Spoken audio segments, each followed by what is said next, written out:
Oke halo guys, apa kabar semuanya? Kembali lagi di channel Kobe TV. Dan di video kali ini kita mau berbagi tips lagi untuk perawatan trotolan-trotolan yang dalam kondisi tidak baik ya. Nah, jadi di depan Anda ini ada trotolan yang kita panen kemarin karena kondisinya tidak memungkinkan ya. Sebenarnya ini rencananya mau kita loloh induk, tapi dikarenakan kondisi seperti ini akhirnya kita loloh tangan aja ya. Kalau sama induknya ini udah positif, nggak diurus, dan kalaupun diurus ya nggak bakal lama umurnya karena kotorannya terus menumpuk, dan dari kotoran itulah timbullah bibit-bibit penyakit.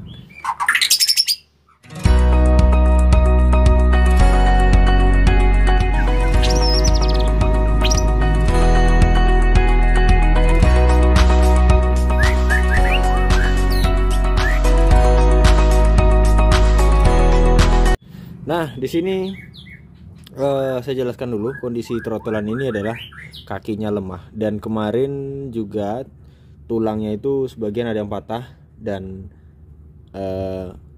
untuk bergerak itu dia juga susah ya, sehingga burung ini sampai sekarang belum keluar dari glodok. Yang seharusnya ini sudah 2-3 hari yang lalu sudah keluar glodok ya, atau bisa dikatakan sudah terbang ini guys. Ini ekornya udah panjang. Nah, karena dia sakit, akhirnya dia belum bisa keluar glodok. Nah, ini saya sudah siapkan alat-alatnya dan nanti akan saya jelaskan apa fungsinya. Ini tisu, ini ada gunting, dan ini ada daun serai ya.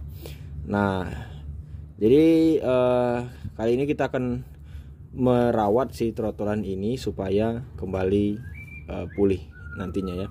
Nah, ini dia. Untuk kondisinya badannya ini gemuk ya, alhamdulillah gemuk karena terawat.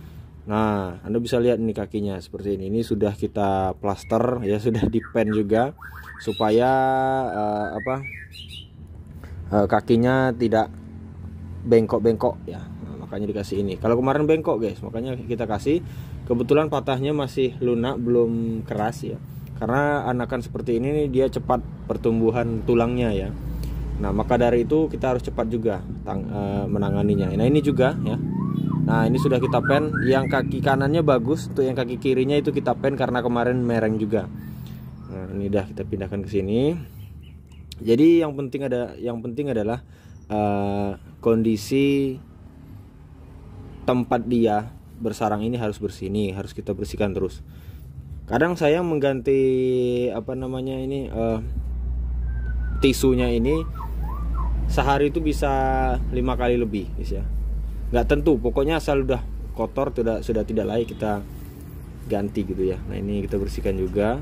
Nanti takutnya kotoran yang dari daun atau sarang yang di bawah ini malah naik ke atas.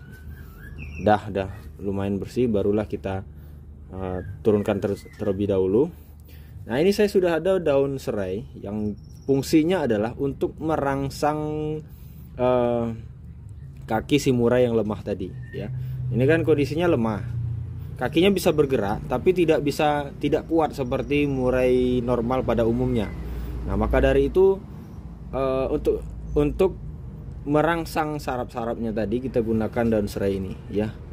Saya juga dapat ilmunya dari teman-teman. Awalnya saya juga kurang yakin, masa iya sih, akhirnya saya coba dan berhasil ya. Itu udah lama sekali ya saya pernah juga buat video masalah daun serai ini. Nah, ini guntingnya, ini fungsinya untuk memotong-motong daun serai tadi. Ini kita keluarkan dulu.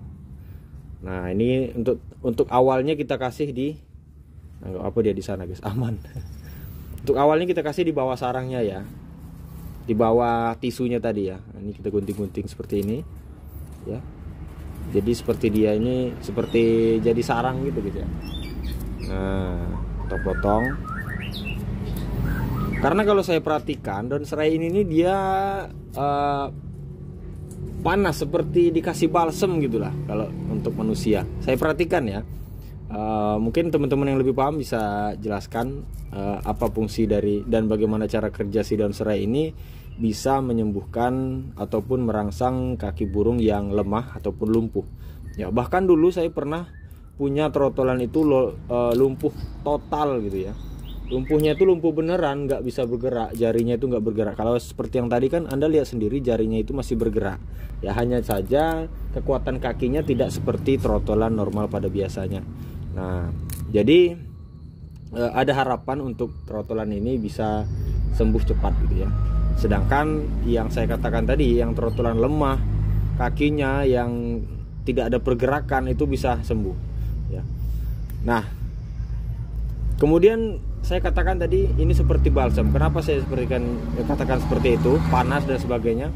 Karena saya melihat sendiri pada saat saya latih ini, trotolan itu pada menggeser menjauh dari daun serai ini. Nah, berarti menandakan memang fungsinya ini untuk merangsang saraf-saraf pada otot kakinya ya, ataupun di bagian kakinya ya, supaya ya untuk ya bisa jadi untuk memperlancar darah dan sebagainya ya. Kita belum tahu karena kita tidak membuktikan secara medis ataupun secara biologis, tapi hanya saja kita berdasarkan logika dan kita lihat bukti-bukti yang sudah terjadi ya. Nah itu ya, kalau mau tes lab ya ribet juga guys ya, karena biayanya juga nggak sedikit. Nah ini kita kembalikan lagi ke dalam sini. Nah kita akan lihat nanti bagaimana si trotolan ini apakah berhasil atau enggak ya. Yang pastinya Anda tonton saja video-video selanjutnya. Nah tuh dia merasa nggak nyaman kan, sepertinya panas. Ini tangan saya aja rasanya itu agak lain gitu guys ya.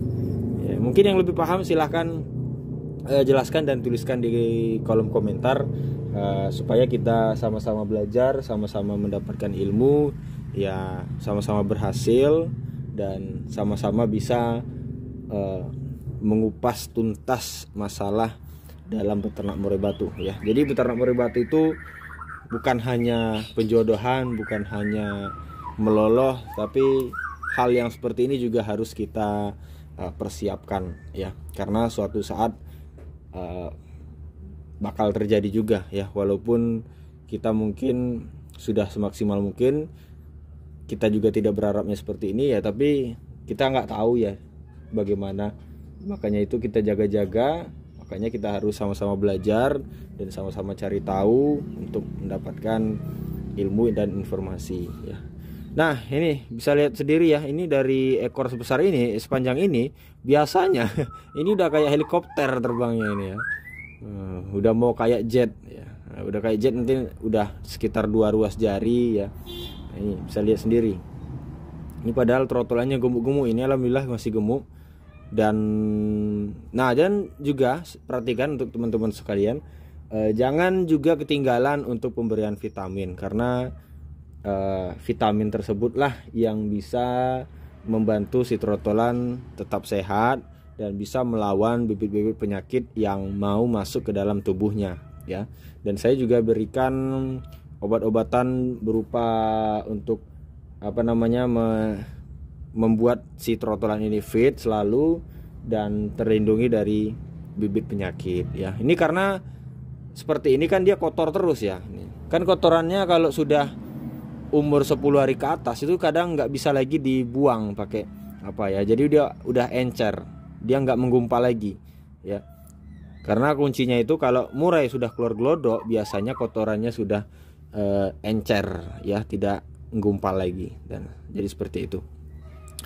Oke, mungkin itu aja tips saya hari ini. Mudah-mudahan bermanfaat bagi teman-teman semua, dan mudah-mudahan kita dapat pelajaran juga dan setidaknya menghibur teman-teman semua. Terima kasih sudah menonton. Saya Kiri, assalamualaikum warahmatullahi wabarakatuh.